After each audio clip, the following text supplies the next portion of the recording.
Haijawa mbili kuleta moja, jawabu likawa sawia, ila ni ubatili usiohitaji hoja kwa jibu hili bandia. Ewe mwanambuga, usiambiwe ngoja kwa hili kusubiria. Njoo tukuonyeshe usasa zaidi kwa yule upendezwae na maendeleo. Basi karibu katika kabati za zege, kabati finyu na safi ndogo kabisa. Unaona ni sentimita 3 kwa kabati yako kuwa nzuri, iwe ni kabati za ukutani, kabati za jikoni na kabati za chumbani ama TV showcase. Njoo tuweze kukuletea ubora katika nyumba yako, ewe mpendezwa maendeleo, katika nafasi hii ya kiujenzi. Yani kwa haiba ya kabati ama TV showcase, sehemu ya TV ama kabati za ukutani, acha nikufahamishe, zege ni nambari 1. Epuka watu wa mikopo, epuka kausha damu, epuka wale ndugu wajao kwako kwa ajili ya kukopa ili watoe asset za nyumbani. Hii ni commercial asset, kabati nyembamba sana. Nadhani unaziona after finishing inakuwa iko vizuri. Ewe mwana mbugani na mwana utawala, njoo tuweze kukufanyia mengi mazuri, kabati zinazopendeza.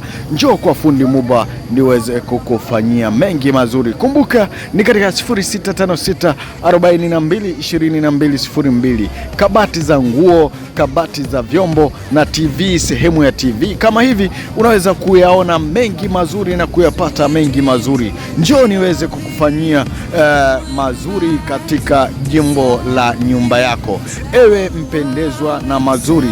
Njoo tuiweze kuiremba nyumba yako ipate mnunuriko na survivors katika nyumba yenye usasa na kuipa usasa zaidi. Epuka makabati yanayoliwa na mchwa ama kujeruhiwa na wadudu. Njoo tuweze kukufanyia kitu kizuri, kabati ambalo haliwezi kuungua kwa moto wala kuathirika kwa wadudu wa aina yoyote. Ni usasa zaidi. Njoo tutengeneze kabati za kisasa zaidi zenye ufinyu, sio mazege ama matofari yaliyo na ukubwa, bali ni zege nyembamba kabisa iliyo na urwa na ashwa ama TV showcase yenye usasa zaidi. Njoo uweze kuipendezesha nyumba yako kwa kabati za kisasa zaidi kutoka kwa fundi Muba, tena katika ujenzi.